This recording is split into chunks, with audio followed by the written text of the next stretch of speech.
Hey, great win by our guys. Great atmosphere. The fans were terrific, especially the last couple minutes when we gave them something to be excited about.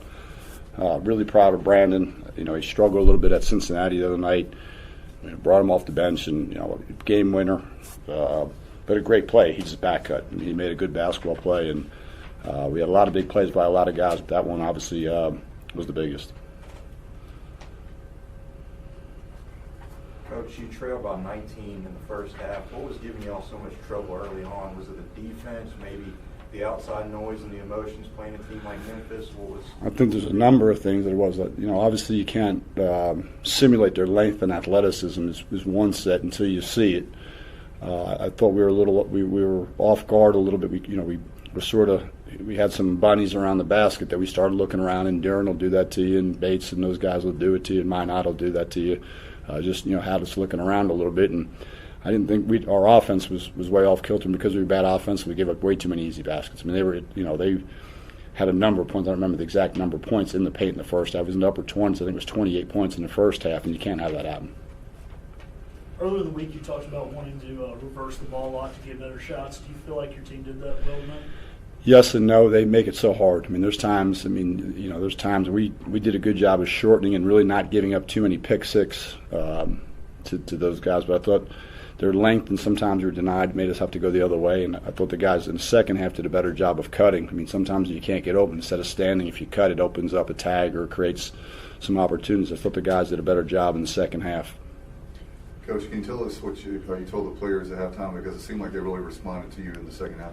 Well, we talked about we were in a hole. Let's go ahead and let's try to win the first 4 minutes, and it's the defensive end. We didn't shoot it great tonight, but from the 2-point line, a lot of it's attributed to the way they play. But if you don't give up easy baskets, it makes your life a lot easier. Make them work for some hard baskets, and they're going to make. They got really good players, so they're going to make some tough shots. I mean, how you can't simulate guarding Amani Bates in practice. I mean, he's 6'9", he's got a high release point.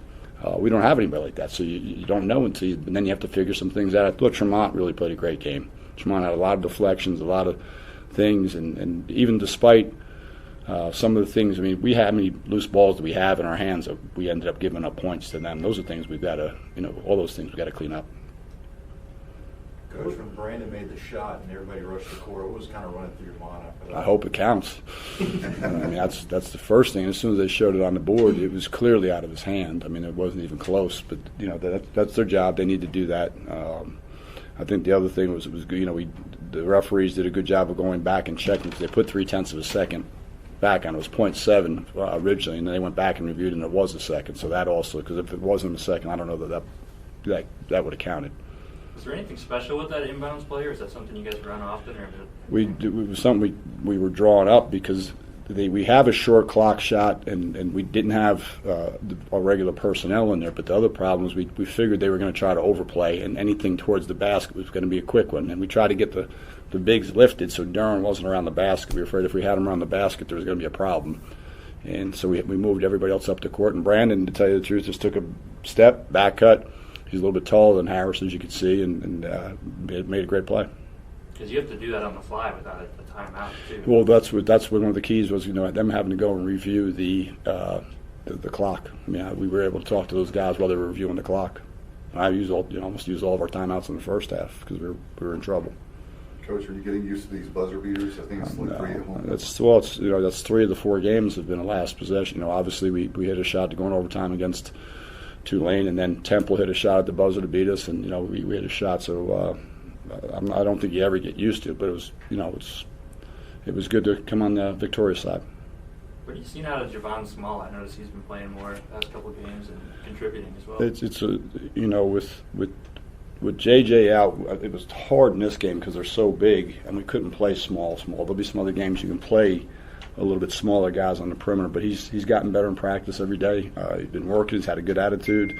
The problem, and it isn't really him. The problem is the 2 guys in front of him. I mean, you don't play 3-point guards a lot, and Tristan's obviously been having a great year, and Tremont has been terrific. So it's a limited amount of minutes on the perimeter to find him. And JJ's had a good year so far, and RJ sort of established himself in the rotation, and then you throw in Brandon Suggs, so it's a little bit hard.